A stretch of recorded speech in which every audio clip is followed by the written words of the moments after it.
नमस्कार, आप देख रहे हैं एनबीटी ऑनलाइन और आपके साथ मैं जुड़ चुका हूं धर्मेंद्र। 9 जून 2024 की सुबह तकरीबन 10 बजे मेरठ के इंचौली इलाके में रहने वाले जय भगवान को एक चिट्ठी मिलती है। इस चिट्ठी में लिखा होता है कि अगर अपने पोते पुनीत को जिंदा देखना चाहते हो तो 50 लाख रुपए पहुंचा देना। रुपए नहीं मिले तो पोते की लाश मिलेगी। हम अगली चिट्ठी में बताएंगे कि रुपए कहाँ पहुंचाने हैं। इंतजार करो, दूसरी चिट्ठी छत पर रखी मिलेगी। चिट्ठी पढ़कर उन्हें लगा कि उनके पोते को किसी ने किडनैप कर लिया है। महज 6 साल का पुनीत कुछ देर पहले ही तो आंगन में खेल रहा था, अचानक कहाँ गायब हो गया। पूरे घर में कोहराम मच जाता है। गांव के लोग भी जय भगवान के घर पहुंचने लगते हैं। इस बीच मामले की सूचना पुलिस को दी जाती है। कुछ ही देर में पुलिस जय भगवान के घर पहुंचती है और मामले की तफ्तीश शुरू होती है। सबसे पहले पुलिस उस चिट्ठी को देखती है जो जय भगवान के घर के बाहर मिली थी। शुरुआत में पुलिस को भी लगता है कि पुनीत को किसी ने किडनैप कर लिया है। अभी पूछताछ चल ही रही थी कि पुलिस की नजर उस महिला पर जा टिकती है जिसने वो चिट्ठी जय भगवान को लाकर दी थी। महिला का नाम था सुमन यादव। सुमन और उसका पति पिछले काफी समय से जय भगवान के खेतों में काम कर रहे थे। रविवार सुबह जब पुनीत नहीं मिला तो सुमन ने ही वो चिट्ठी जय भगवान को लाकर दी और बताया कि उसे ये चिट्ठी घर के बाहर पड़ी मिली है। पुलिस सुमन से चिट्ठी के बारे में पूछती है तो वो फिर से वही कहानी दोहराती है जो उसने जय भगवान को सुनाई। उसकी कहानी पर पुलिस भरोसा करने ही वाली थी कि तभी एक जगह आकर मामला अटक जाता है। दरअसल सुमन बताती है कि उसे चिट्ठी एक दिन पहले यानी शनिवार शाम को जय भगवान के घर के बाहर मिली। पुलिस का माथा ठनक जाता है। आखिर किडनैपिंग से पहले कोई फिरौती की चिट्ठी कैसे भेज सकता है। पुलिस एक बार फिर उस चिट्ठी को गहराई से देखती है तो पता चलता है कि किसी नोटबुक से पन्ना फाड़कर इस चिट्ठी को लिखा गया है। पुलिस के अधिकारी आपस में कुछ मशवरा करते हैं और फिर तुरंत एक टीम सुमन के घर की तलाशी लेने पहुंच जाती है। कुछ देर की तलाशी के बाद पुलिस को सुमन के घर से एक नोटबुक मिलती है।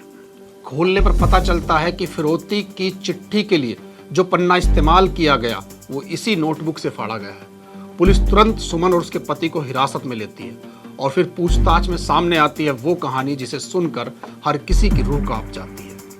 जय भगवान के पोते पुनीत का कत्ल हो चुका था और कातिल थी यही सुमन यादव। बेहद बेरहमी से पुनीत का कत्ल करने के बाद फिरौती की वो फर्जी चिट्ठी सुमन ने ही अपनी बेटी से लिखवाई थी और इसके बाद जय भगवान को जाकर दे दी। सुमन की निशानदेही पर पुलिस को पुनीत की लाश खेतों में मिलती है। सुमन और उसकी बहन पूजा की शादी गांव के ही टीटू और उसके भाई राजू यादव के साथ हुई थी।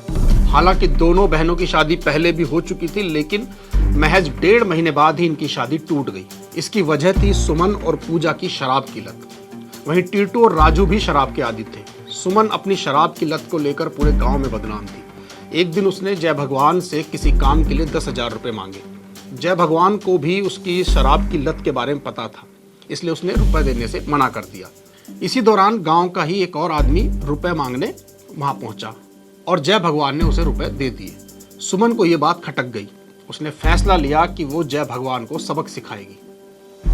रविवार सुबह जब पुनीत खेलते हुए सुमन के घर पहुंचा तो ट्यूबवेल में नहाने के बहाने वो उसे खेतों की तरफ ले गई। अपनी साजिश में उसने अपनी बहन पूजा को भी शामिल कर लिया। दोनों ने पुनीत को खेतों में ले जाकर पहले रस्सी से उसके हाथ पैर बांधे और फिर रस्सी से ही उसका गला दबा दिया। पुनीत चीख ना सके इसके लिए दोनों ने उसके मुंह में गन्ना और पत्ते ठूंस दिए।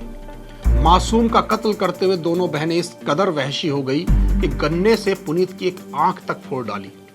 पुनीत कुछ दिन पहले ही गर्मियों की छुट्टियां बिताने अपने दादा दादी के घर आया था। उसके पिता गोपाल यूपी पुलिस में हैं और पत्नी बच्चों के साथ गंगानगर इलाके में रहते हैं। पुनीत के कत्ल के आरोप में पुलिस ने सुमन, उसकी बहन पूजा और उसके पति टीटू को गिरफ्तार कर लिया है। आज के एनबीटी ऑनलाइन में बस इतना ही। कल फिर आपसे मुलाकात होगी, तब तक के लिए नमस्कार।